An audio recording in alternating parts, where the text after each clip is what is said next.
Sobrang mahal na ng presyo ng gas and ang daming mga rumors going around kesyo magkakaroon daw ng Luzon-wide blackout or kesyo kumikita daw sobrang dami yung mga oil companies katulad ng Petron tsaka ng Shell in the billions daw every day or hindi na daw matatapos tong oil crisis natin at forever na daw 100 pesos mahigit ang presyo ng langis. So in today's episode, we invited a former Undersecretary of the Department of Energy, si Attorney Jay Layung, para pag-usapan natin kung ano ba talaga yung true state ng country pagdating sa oil at saka energy. So we will clear up all of yung mga bagay na I just mentioned as well as the state of renewable energy and kung paano ba tayo makaka-move forward as a country. Let's go. So Jay, ang presyo ng diesel ngayon, 150 pesos per liter. So may nakausap ako isang Grab driver kanya, tanong niya, yan na ba ang new normal or mas lalala pa ba daw to? Magandang tanong, no? Of course, hindi natin alam how worse it can get. But if you watch the news every day, it's getting worse, no? I think para lang handa tayong lahat, the new normal will be somewhere around 100 pesos per liter. Wow. No? So hindi na to bababa to like dating I think 60 pesos? in the next year, baka hindi bumaba. Holy wow. Kasi ang problema natin, the market is reacting to what's going on in the Middle East, no? And every day, meron tayong nakikitang negative event, no? Kahapon, binasa ko yung CNN, nagpadala na ng tropa ang Amerika. Boots on the ground. Boots on the ground, no? So, you can imagine that would be really bad.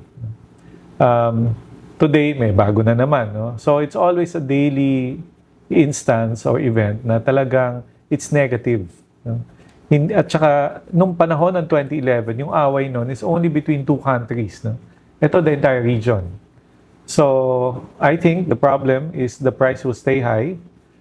It can get worse, no? But it will stay high the next year. Yun ang aking nakikita. So you don't see within 2026, kasi may mga nagsabi dati, in 2026, babalik na daw yan ta mga 70 pesos, 60 pesos. Ang problema sa nangyari, no? Long-term yung effect. No? Logistics na delay. Facilities, no, on energy have been destroyed in some countries, no? So the effect is long-term. So hindi lang basta overnight ma-resolve natin yan. So kung ikaw yung Pilipinas at alam mong ganun yung situation, tas nakikita natin ngayon, and this is me just being observant na medyo parang reactive kasi tayo eh. 'Di ba? Parang walang long-term plan na or kumbaga walang sense of urgency ba. Parang how should they deal with this kung talagang pangmatagalan pala to? Alam mo, Carlo, when this happened, no, 30 days ago, the war started, no. I went back to my notes in 2011.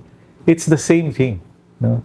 And as early as 2011, which is what, 15 years ago, meron ng proposal ang DOE to go for alternative fuels. No? 1, electric.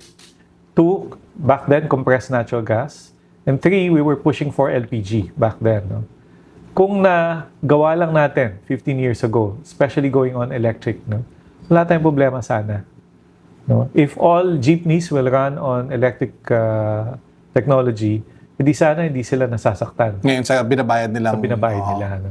And there are LGUs now running on electric vehicles. No? Halimbawa, yung mga mahilig ko sa beach, no? Sa Boracay lahat ng tricycle, electric, wala akong problema.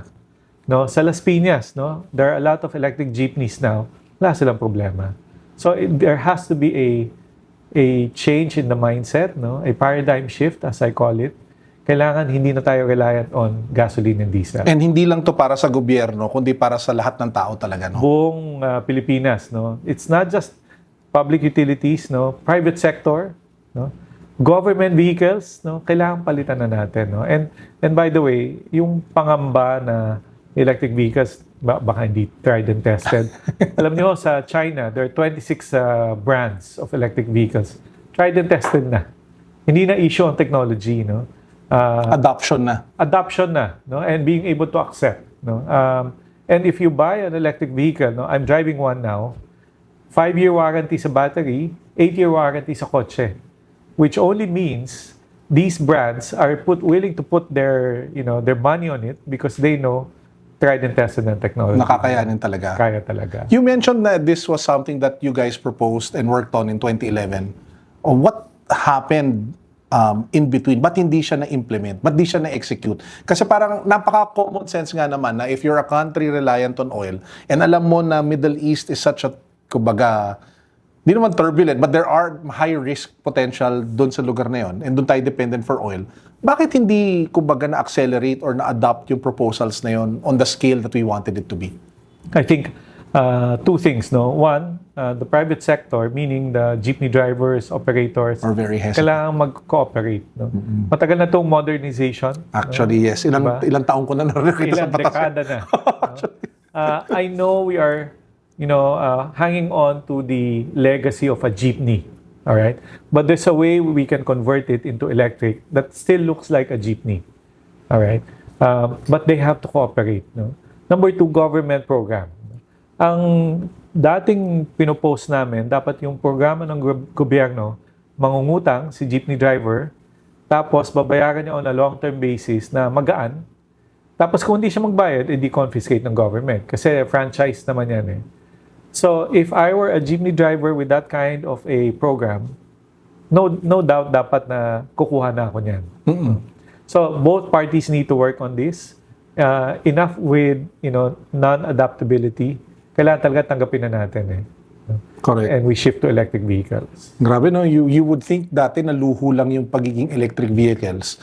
We didn't expect na it would reach this point na sobrang punishing to be on gas. Na sobrang punishing, lalo na kung yung kotse mo, diesel. Exactly. No? Diba? And, in 2011, when we proposed this, wala pa nga electric vehicles nun masyado. No? So, I can understand the hesitation. Ngayon, 2026, lahat electric vehicles na, no? In other countries. No? And they are, by the way, not expensive. No? If you look at the brands nowadays, mas mura pa sa Toyota, sa Honda, no? Sa Hyundai. So very competitive yung mga electric vehicles. Siguro sa the back of your head, doon nangyayari lahat to, meron kang I told you so moment. No? Hindi naman. Medyo. In fact, nung binasa ko yung notes ko, ang tigas na ulo eh. Nag-reaction ko eh. Dapat na nagawa na natin to dati pa. Oo. No? And now, again, we're back to ayuda. No? The assistance. We were the first ones to do it in 2011, Pantawid Pasada program. No? But we all know that is only a stopgap measure. One time. And we cannot continue wasting money on this. Correct. We'd rather, if I were the government, we'd rather buy electric vehicles. Exactly. Long-term ang effect, no? And everyone will Work be with happy. the private sector to get it. You know what? I just have to share this anecdote, this story. So I was riding a Grab yesterday. And yung sinabi ng Grab driver sa akin, yung dati niya daw kita. Siya may area. So hindi siya yung may boundary. Yeah. So siya may ari ng kotse Operator niya. siya. Oo. Ang kinikita daw niya dati, anywhere from 1,500 to 2,000 pesos. Malinis na yun. Yun na yung bawas na yung gas. Yeah. At lahat, every day. So napapakain daw niya yung pamilya niya, happy naman sila. Tapos because of the crisis right now, ang kinikita na lang daw niya, if he were to work the same amount of hours, 500 pesos na lang. Kung gusto niya kitain yung 1,500 to 2,000 pesos na dati niyang kinikita, kailangan niya lumabas ng 4 a.m. at umuwi ng hating gabi para lang makuha yung 1,500 to 2,000 pesos na yon. So, while some people think of yung gas na masakit, sila pa nga yung pinaka nakakaramdam ng sakit the most. Yeah. Kasi yung livelihood nila, doon nanggagaling. Tinatamaan, no? Diba? And at the same time, the assumption there is meron siyang clients. Correct. Yung riding public. We all know nowadays, lahat nagtitipid na. Exactly. So mababawasan pa yung mag-hire ng mga Grab, no? Drivers. No? Ang aking data recently that I received, VinFast, no, which is electric, mas tumaas yung demand for it. Kasi cheaper, dahil electric vehicle, no, mas cheap siya sa Grab. No? So, again, if people start realizing, yes, we need to change our mindset about this, then we'll be better off. Actually, maganda rin siguro, this would be the best time to build the infrastructure for it, no? Yung mga charging stations, para kahit saan ka pumunta, pwede ka mag-charge. So, Yung Makati, no, si Mayor Nancy nag-announce siya na iso-solarize na lahat ng Makati buildings, no? wow. Via an agreement with ASEM, no? Isa sa mga sinuggest ko kay Mayor, yung charging station, kung lahat yan electric jeepneys na, pwedeng libre yan. Na ilagay lang niya doon sa mga Makati building, yung mga jeepney mo mag-charge anytime during the day. Kasi that means Kasi pwede if it's a solar. Solar, walang gastos. Hindi tataas kuryente Ang laking mo. ginhawa sa buhay nung nagmamaneho nun, no? Ang laki at we save a lot. We don't use oil. We don't need oil. No, I'm doing that. No, I drive an electric vehicle. I have for 1 year already. 4 times ako nagpagas in 1 year. Sana all. Narinig mo yun? No? Kakapagas ko lang kanina eh. Ang mahal, sakit, di ba? Ako, charge lang, and then I have solar system sa bahay. Hindi ko maalis yung kamay ko sa bato ko. Parang tumaas yung blood pressure ko nung naalala ko yung gas. Masakit sa bulsa Oo. di ba? But now, with my solar also sa bubong, charge na ako sa bahay, wala akong bayad. Grabe. Kasi ginagamit ko yung solar din. Grabe. So, you can imagine kung lahat tayo ganyan, hindi tayo maapektuhan itong sigalot sa Middle East. So there should be like a nationwide push talaga for renewables from a government perspective and from a consumer perspective, di ba? Yes. In fact, we, dun sa Philippine Energy Research and Policy Institute, we are proposing na magpasa ng batas, no, halimbawa, to entice household to put up solar rooftops. You can give tax credits, no, or incentives, no, para lahat tayo bubong na, no? And then the next wave would be solar with battery. Just in case magka-problema sa supply ng kuryente, sa gabi meron kang kuryente. Wala pa bang congressman or senator that's partnering with you on that one? Well, we submitted to some, so they are considering already. So very soon, hopefully, we'll have this. Oh, malaking bagay yun pag na-implement. Grabe no, hindsight talaga is 2020. 2020. Parang if this was all implemented, then we wouldn't be in this like rut as we are in right now, no? So, very quickly, there was a video that came out of RSA, si Ramon Ang, saying na ang oil daw dito sa Pilipinas, in essence, pareho lang daw talaga presyo niyan sa oil sa iba.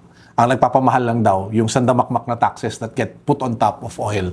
So I just wanted for you to react to that considering nag-viral siya. And kung ano-anong comments nandun, baka hindi na tama yung pagkaintindi ng mga tao. Well, in a way, that is correct because yung lahat naman ng langis natin ang gagaling sa Middle East. No? And there is an international benchmark to determine ano bang presyo niyan. So, ang landed cost natin ng oil dito sa Pilipinas, nakakalculate naman yan ng Department of Energy. No? So, in that sense, tama na pare-pareho ang presyuhan. No? However, tama din si RSA, taxes really add to the cost. No? So, but I can understand also, syempre, ang gobyerno naghahanap ng pondo. Right? But not at this time. No? I support the efforts to remove at this time, taxes, no? Because it's really a burden now to the Filipino consumers. Hindi ko nga naintindihan, Jay, yung they certified the bill as urgent, yung suspension of excise tax. Tapos biglang ang comment after is, we will see ba yun? Parang Then ganun. the comment is, kasi nabayaran nila ng excise tax Oo. for the stocks they delivered here 30 days ago. No? Ang sinasabi nila, yung susunod na lang na stocks na darating. Ah, So yun pala medyo may yun. delay, may lag. Ang point ko naman dyan, pwede namang tanggalin na excess tax ngayon, i-refund mo na kung ano man yung naibayad na. Pwede yun. No? Para gawa ng paraan. Para magawa ng paraan. No? Secondly, yung VAT hindi tinatanggal. So that's a different question. Yun nga yung masakit eh. Kasi 'di ba, kailangan din maintindihan ng mga tao to na yung VAT, yung 12% na yan applies to the entire thing, 'di ba? Yes. So habang lumalaki at tumataas yung presyo ng gas, mas lumalaki at lumalaki din yung binabayad mo na VAT. That's correct. So ang tanong ko din, I think it was some other country yata who suspended more taxes, 'di ba? Tapos talaga bumaba yung presyo ng gas. That's right. Why isn't the government thinking of doing something like that? If I can guess, no? Kasi mawawalan sila ng collection. No? AKA, ako na lang magsasabi na to, titingnan ko sa camera. Sa may camera dito, makukulangan sila ng nanakawin. Hindi si Jay nagsabi nun, ako nagsabi nun. Anyway, going back to you. But I think we have to do some balancing act. No? Nangongolekta ka nga pero nasasaktan yung mga Oo, mayan, no? hindi ko maintindihan anong tamang konsensyang government, di ba? Yeah. So if I were them, just for now, temporarily take out the VAT and the excise tax. Later on yun ay balik pag nag-normalize na yung price. And I think people will appreciate it a lot, no? Definitely, no? Because it hits every consumer, no? At saka alam nyo, ang epekto niyan, hindi lang naman sa riding public or yung nagmamaneho. Ultimately, it will add to the cost of raw products, no? Ang delivery, ang logistics tataas, no? It will reflect in the products, no? So, ayaw natin mangyari yan. So, explain na natin quickly yun, no? So, ang nangyayari, kasi di ba may mga comment na nagsasabi na wag mo na isuspend yung taxes kasi yung mayayaman lang daw mag-benefit, yung mga may kotse lang. In reality, Yung sinasabi mong goods, pagkain yan, di ba? Baka you can quickly talk more about that. Kasi magmamahal din. Pag hindi mo suspend, mahal ang pag-deliver ng gulay, no, sa mga palengke. No? And they will add that to the cost of selling the gulay. No? So ang vegetables, ang fruits. So in the end, ang tatamaan talaga, the general public. No? So I think we have to consider that. No? At huwag kayong mag-alala kasi yung mga mayayaman, mafe-feel na rin nila na hindi na sila babiyahe. No, hindi na issue yan eh. Oo nga. Nakita nyo nga ngayon, medyo bawas ang traffic. No? oo. Kasi whether mayaman o mahirap, ayaw mo nang bumiyahe dahil mahal. Alright? So but we need to make sure that the effect, no, is cast wide net. No? In other words, yung reduction in the taxes will really help, no, everybody. Lahat tatamaan dyan. Lahat Lahat magbe-benefit from it. Yes. Okay. Now, speaking of beneficiaries, may nag-viral, and ito sobrang common opinion ng maraming tao, na ang yumayaman out of all of this are the oil companies. We're talking about Petron, Shell, and Sea Oil, and everybody else. Feeling nila na dahil mataas yung presyo ng gas, these oil companies are probably raking in billions every day. So, tama ba na ang laki ng kinikita ng mga oil companies because of this current situation? Actually, hindi po. No? Again, simple mathematics. No? Yung binili ko 30 days ago, binili ko, let's say, at 100 pesos. No? Ngayon, ang presyo na ng diesel, 133. Kailangan na akong bumili ng bagong stocks. Right? Although nabibenta ko na ngayon ng 133, yung bibilhin ko ngayon na 133, bibenta ko 30 days later, it's not necessarily 133. Pwede bumaba ang presyo. Pag bumaba, lugi naman ako. Diba? So, what are we saying? In other words, on the average, up and down, walang necessarily kikita. Walang major windfall. Walang windfall profits, no? Because we can never dictate, no, or determine the price in the future, no? In fact, ang kinakabahan ngayon ng mga oil companies, sir, bibili ako ng 133 ngayon, di ba? Sir, paano kung 100 na yan 2 weeks from now? Wala siyang choice. Oo nga. Hindi niya pwedeng ibenta ng 133 na bili niya. It has to be the market price at that particular time it is sold. So, ma-average mo naman in the end. So yung ginagawa ng government na bumibili sila ng mga barrels of oil, is that guaranteeing the price to the oil companies? No, in fact, yung binili natin ngayon, mataas na, ibibenta natin yan sa oil companies. No? Kasi wala namang kakayahan ng pamahalaan mag-distribute. No? Hindi naman pwede ibenta yan ng palugi. Correct. So you will buy it at your cost. No? So in other words, it's a drain on our public funds. No? Kasi we're buying more expensive oil now, and I don't think we will sell it at a profit. Kasi what's the use of buying it if we sell it at a profit? So mabigat yung ganyang sistema, but I can see why the DOE is doing it. Nagte-test run siya for potential reserves. No? But what we brought in recently was only a 1.5 day reserve. Okay. So, speaking of yung mga gas companies, another question that we usually get dun sa Facebook natin is bakit daw, kung mas nakakatipid, kung may refine daw yung crude oil dito sa Pilipinas, bakit daw iisa lang ang refinery dito sa Pilipinas? Okay, that's a very good question. No? If my first reaction to that, thank you to Petron. No? Kasi kahit pa paano may nationalistic sentiment siya. Because Petron maintained its refinery in the Philippines. No? Is it cheap to operate a refinery? No, it's not. Is it cheaper to operate it outside the Philippines? Yes. Ah, wow, talaga? Kaya nga ho ang Shell umalis. No? Once upon a time, we had 4 refineries in the Philippines. Umalis na ho yung 3. The last one leaving was Shell because it's more efficient for him to operate the refinery in Singapore. Because? Singapore is the hub of refineries. And all raw products come in there. Parang economies of scale, mas mura lang talaga. Economies of scale, everyone orders from Singapore. And so Shell decided, doon na lang para hindi na dalhin dito. Parang ganun. Centralized. No? So that's why I'm thankful, Petron is still there as a refinery. No? It's not necessarily earning a lot. No, in fact, baka mas mura mag-import na lang siya ng finished products, no. But nonetheless, at least meron siyang national sentiment. No, it is keeping Petron there as a Kaya pala sinasabi ni RSA kung gustong bilhin ng gobyerno. Exactly, no. Exactly, no. That's why in-offer niya. Gusto nyo, kunin nyo na sa akin. Kasi the earnings are not necessarily what he would want, no, typically for a business. Natawa nga ako sa linya na parang Sa tingin nyo, laki ng kinikita ko? O sige, bilhin nyo. Kayo na magpatakbo nito, di ba? Especially at this time, no? Kasi bibili sila ng mas mahal na supply. 2 weeks later, hindi mo alam ang presyo. Paano kung 2 weeks later, back to 100 pesos or 80? Wala, kakainin mo talaga yung lugi. Patay sila. No? Talagang palugi. Grabe. Mahirap din pala magnegosyo ng gas, no? Oil is a different commodity. Oh, now speaking of government response, if you were to give the government a grade, 1 to 10, of their overall management of this crisis, what would it be and why? Well, since the declaration of the national energy emergency, I'm giving, government right now mga 8. Aba? 8 because when you listen to the hearings, no, at the Senate, yung mga ahensya ng pamahalaan, may kanya-kanya silang strategy. May program sila kanya-kanya, no? What we need to do now is integrate all of them into one big contingency plan, no? I will not say the same before it was declared, no?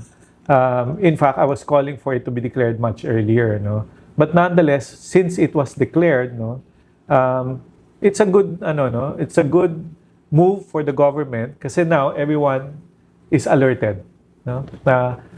Panic is not an issue to me. Hindi nga, kasi diba parang feeling ko ang sinasabi nila, ayaw nilang mag-emergency para di mag-panic yung tao. Hindi yan issue eh. Mas panic kung tahimik ka. Exactly. But at least na-declare na eh. No? So now we move forward. Ang dami na ho na nagpaplano ng iba't ibang measures, no? Which is good. No? I heard the DA, they're helping the fishermen and the farmers. No? The DOE, very quickly, imported, no? Albeit 1.5 day supply. No? But it's a good start. It's a good start. Dapat lahat ng ahensya ng pamahalaan. One of the things to reduce use of oil, carpooling. No, but today I heard that nag-issue daw yung LTFRB or LTO ng No, you can operate. limitations, no? May constraint in carpooling, no? Yung mga ganyan, kailangan isipin na natin yung positive na measures. Hindi yung lalagyan mo pa ng constraint. Baka humingi pa ng fee. Diba? So, kailangan lang we integrate, no? It's a good thing that the Senate, through the Protect Committee is doing that. My question is, why did it take for them so long to declare yung crisis, yung emergency? And why do you think parang hindi sila nag-uusap? 'Di ba? Yung parang si Yusek Claire, ang sinabi niya, wala naman daw crisis. Pero the following day, may crisis committee that was formed. Ano sa tingin mo yung nangyari during that time? Well, for sure, kasi I get to talk to our friends at the DOE. Sila may ginawa na kagad. No? That's why you can see si Secretary Sharon na-announce na kagad na dumating na yung Russian oil. No? That did not happen overnight. So they were doing it 2 weeks before. Okay. At least si DOE, alam natin, May ginagawa. at saka nagpapanik na hindi naman nagpapanik, pero alam niya yung urgency. Severity, yes. The severity because they've been there before. I've been there before, no? So nung nakita natin nag-exchange ng missile na that's already a red flag.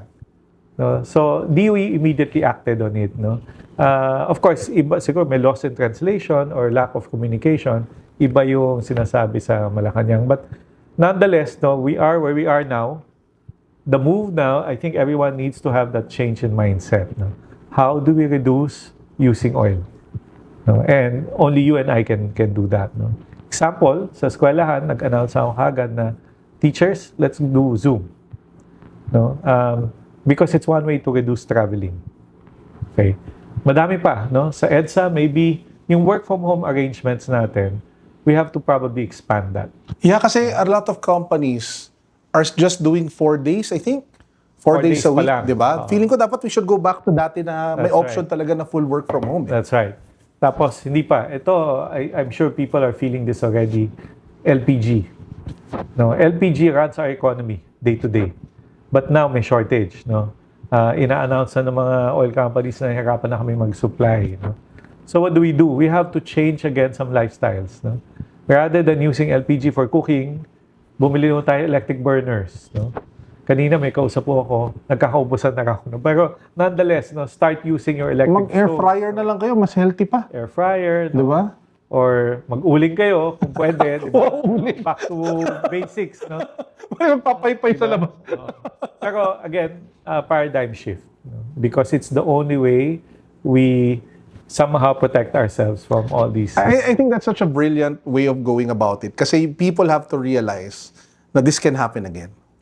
It will always happen. Diba? No? And the sooner we leave yung dependency over oil and go, kumbaga, natural or rechargeable or renewable in all aspects, the better for us as a family. That's right. Diba? And it cascades upwards, the better for it as a country, for the Philippines. Diba? That's right. But let's not also underestimate, no, or disregard the need to improve our other infrastructure. Example, internet. No? Kasi Topic ngayon, close to my heart. yeah, more and more people will use it, no? We really need to upgrade, no? In other words, all infrastructures, kung kailangan, government needs to, make sure that we upgrade all systems. No? I just wanted to touch quickly doon sa sinabi mo na people have to embrace nga the renewable energy. And I know you mentioned na may pinupush kayong bill. What else can the government do to make that transition smoother? Parang are there very specific things that you want them to do or promote or support para mas magaan at mas dumali ang pag-transition natin to RE? Number one, reduce government permits. No? I know we already have, and thanks to Senator Win Gatchalian, we have a online platform for permits for building power plants. No? But not all government agencies are in the platform. No, nandun si DOE, si ERC, si DNR, kailangan sumama lahat. No? And not to mention the LGUs. No? That's a Alam nyo, different animal. different stakeholder, no? Kasi you need to get permits from the national government agencies, iba din ang LGU, no? So I'm hoping that everyone will come together in that platform para all a developer would have to do is submit online tapos immediately, no? Lahat mag-ano na. Ma-approve Sino ba ka. yung sino yung timon? Si DOE? DOE yan. DOE, ang timon. Meron na ring inisyong na EO, si BBM on that, no? Kailangan lahat ng government agencies mag-cooperate. Alam mo, ang naisip ko lang talaga, in every crisis talaga, there is opportunity, no? And our opportunity now as a nation is really to accelerate the shift to RE. In the same way na yung pandemic, grabe yung digital acceleration nun, ha? Exactly. Yung adoption natin ng e-payments, ng e-wallets, e-commerce, internet penetration, lahat grabe yung spike during the pandemic. And I'm not saying at all that the pandemic was good, but there was some sort of silver lining. Yeah. So baka throughout all of this, baka ito yung pwede natin puntahan. Yeah, and the way to go really is electric. No? I cannot see any other option that would solve the problem of over-reliance on oil. No, electric. And the good news about relying on electric, number one, si DOE talagang very aggressive in the push for renewables. No? Not just renewables, but building more power plants. So if at all, wag tayong mabahala na baka mamaya kuryente naman ang problema. Actually, yun yung isa kong next question. Let's touch on that quickly. Yeah. May kumakalat ngayon sa Viber. Magkakaroon daw ng, nakuha mo ba yun, Ray? May Viber na kumakalat, Luzon-wide blackout. Yeah. Baka pwede mo nang i-address yun. Well, early on this year, nag-announce kasi si DOE, summer months, baka mag-brown out. Doon pala nang galing yun. Every year naman, may problema tayo, summer. Oo. Okay. Why? Because we are still catching up on building all the solar plants. Slowly naman na itatayo na. Alright? But as we catch up, alam niyo naman ang demand for power, tumataas talaga, no? Pag summer. Yun yung sinasabing potentially may brownout. At bakit magkaka-brownout? Pag nag-breakdown yung mga coal plants mo, then kulang na ng supply, no? And the coal plants are not new. They've been operating for, some of them, for more than 20 years, no? But the good news is, at the end of the day, kung ikaw ay household, no, isang bahay, may opportunity ka magtayo ng sarili mong solar sa bubong. Tapos magdagdag ka ng battery, kung mag-brown out, meron kang supply ng kuryente. No? So, the hope there, of course, is government will provide more incentives to households para mag-shift tayo lahat. Dapat nga may ganun, no? Problema lang yung mga nakatira sa condo, wala tayong mapaglagyan ng Ang solar. condo, walang opportunity kasi walang bubong. No? So kaya kailangan talaga lumipat na ako. Oo nga, yung lilipat ako, condo din. Condo din ilipat. Alam mo, doon na lang ako doon sa Ling, yung binabayaran natin sa Tagaytay. Doon na lang ako lilipat, no? Doon na lang ako lilipat. Pwede akong Ay, puntahan niyo ako doon. Sa Tagaytay. Doon tayo mag-office. Unbox Tagaytay. Unbox Tagaytay. Pero pag condo, wala talaga solution, no? Maliit ang bubong eh. Oo nga, yung, That's the yung physical footprint is not enough. Yeah. So, siguro it's also an incentive for people to take a look at going outside of Manila. Diba kasi karamihan ng mga tao nagsisiksikan dito. Kaya katulad namin, yung tuloy na dito. Ang kaya lang namin bilhin dito, condo. Ang sobrang mahal na lupa dito para magtayo ng alam mo yun, yung solar doon sa taas ng bahay. Yeah. Diba? Yeah. So anyway, so going back, we were talking about solar farms. I was talking to you kanina before we rolled na I have a friend who's into the business and he said that it takes like 100 permits. Yung ba yung kunikwento mo kaninang platform na problem? 200 signatures to get all the permits, no? So, 200 signatures? from different government agencies, no? So, talaga, Kaya nag-give up si Lebiste. Sige. ibang kwento naman yun. But, mahirap talaga magtayo, no? But, so the hope is to make it easier for developers to build, no? Slowly naman, no? And again, I thank Senator Win Gatchalian. Yung EVOS, no? The the Energy Virtual One-Stop Shop system, malaking bagay ho yun. No, you can monitor pag may mabagal na government agency, deemed approved na siya dapat. Tapos pagdadagdag pa lahat yun, makakatulong sa pag-process. Oh, sinabi mo ibang kwento yung kay Congressman Leviste. Ano yung, ano yung kwento doon? Bakit hindi natuloy yung mga solar plant na, ano di ba? It was granted a franchise. Oh, well, iba yung franchise, no? Because I think the franchise, he was hoping to sell cheaper electricity, no? On a microgrid basis. No? Hindi madali. No? So I can understand why it never worked. No? On the other hand, and this is where the DOE is coming from now, yung pag-award ng service contract to any applicant. No? Kailangan talaga seryoso. No? At the end of the day, I think Congressman Leviste faced some challenges, no, in building his power plants. But also, we have to make sure, moving forward, the DOE needs to make sure na kung kanino man i-award, Yung may capability talaga to execute. capability, not just financial but also technical. No? Madami na. No, it's something that we can really tap into because this government opened to foreign investors ang renewables. Dami na ho. It's not a problem anymore finding investors. So we can expect talaga a shift towards that in the next few years. We have to shift. Okay, kasi otherwise we're kind of No effed. choice. No?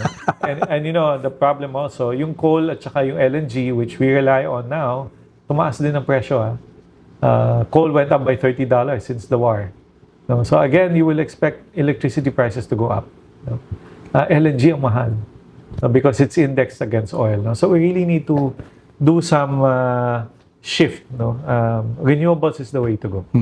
I have one semi-personal / career question that I wanted to ask you. So, and I always ask this From people who served in government when we have them in the show. So if during your time when you were still there, when you were working inside, I'm sure you had like a lot of plans and a lot of things that you wanted to contribute. Is there like one thing you could have done differently as a USEC back then that would have helped prevent this crisis or at least minimize the impact? Well, again, no, I went back to my slides in 2011. I should have been more persistent about the use of alternative fuels. Yung alternative fuels meaning electric or compressed natural gas para mabawasan yung paggamit ng oil. Kasi nakita ko na eh. No? Every week, I would sit down with all our transport leaders, no, in my office. Lunch. Kasama si Mitch doon. No? Na-lunch kami every Monday. At pag-uusapan namin ni Ka George, Ka Seni, Ka Efren, lahat ng hinaing. No? And it's always about the price of diesel. No, that's why we crafted the Pantawid Pasada. Correct. But that is only a temporary stopgap measure. No? Kailangan talaga nag-shift na silang lahat. No? I should have been more persistent. No? And I think it would have helped kasi si Pinoy ang presidente natin noon. No? He was very open. No? But I only served for 2 years. No? After that, wala nang follow-through. But if only we had shifted before, wala sana tayong problema ngayon. A lot of the people I know from the energy media have good things to say about you, which I think is one of the reasons then when we were thinking of someone to put on the show to talk about this and we wanted an expert, ikaw yung unang pangalan na nag-pop Thank up. you. So you mentioned Mitch, and I just wanted to really yung group na yun have spoken really highly of you. Thank Lalo you. na during your time. So, Yeah. baka bumalik pa. Ayaw na daw niya. Wag na daw. Magulo na. So anyway, so I just have a few more topics that I wanted to touch on. So, and these are questions that I got from the Facebook page when I said I would have someone who used to work in DOE on the show. Sa mga tanong nila, yung West Philippine Sea. Lagi daw natin narinig na maraming gas doon, madaming oil doon, madaming energy sources doon. Ang tanong ng mga tao, will there ever be a point in history na meron tayong makukuha doon, lalong-lalo na nagkakagulo pa rin doon with China? First point po, sometime in the 80s, nabutas na ho natin yung area dyan. Imagine yung 80s! 80s pa. No, either PNOC or NPC did that. No, nag-drilling na siya. May nahanap po tayong natural gas. As early as the 80s. 80s. 30 plus years ago. 30 plus years ago. But the problem back then, gas was not sexy. No, gas was not needed. No? So plinag natin. No? That is now where the service contract is located, no? With the MVP group. No? And they're hoping to develop that. No? Meron ba mahanap? Meron po, nahanap na. It's a matter of developing it. No? Now, question, will we ever have an agreement with China? I think now is the time. No? The problem historically has been more political than commercial. Under our regime, pwede ho namang 60-40. In other words, the government takes 60% of the net revenues and 40% kung sino man yung contractor. The Chinese companies have proposed that in the past. Kaso iba yung away sa taas. No? But the Chinese companies, they're okay with that because that is our regime. That is our service contract regime under PD 87. So during my time, kausap na ho namin ang the Chinese companies who will do exploration.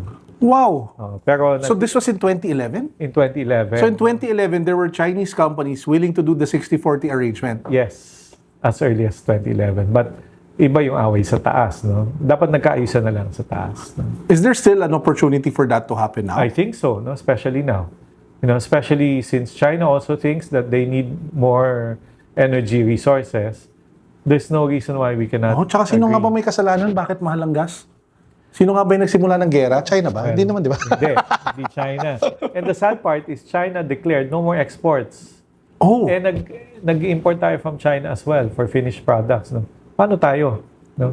That's why it's a good time. I'm hoping, you know, it's above our pay grades, but I'm hoping the presidents up there will finally shake hands and say, let's help our citizens. No? Let's help one another, no? Let's help one another. World peace World peace and more energy resources. for everyone. Kasi mukhang kailangan na talaga. Kailangan talaga eh.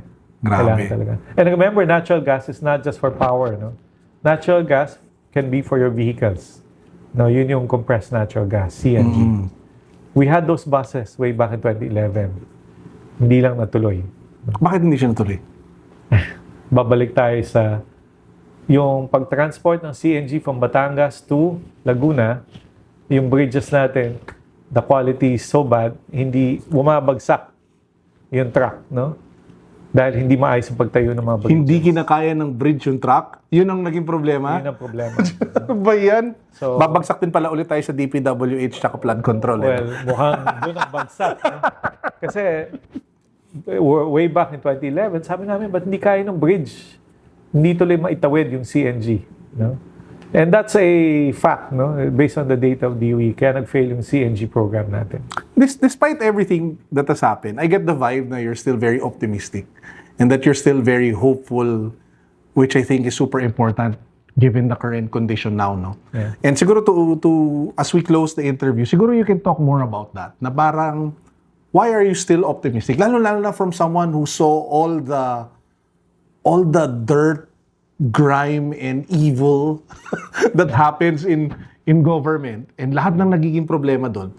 And lalo na ngayon kasi it's still one of your advocacies, di ba? Isa pa rin yung gusto mong talaga i-push. So despite all of that, despite everything that happened, despite all the best that we're seeing locally, nationally, and internationally, what keeps that optimism alive? Yeah. You know, the silver lining, I always say this, no?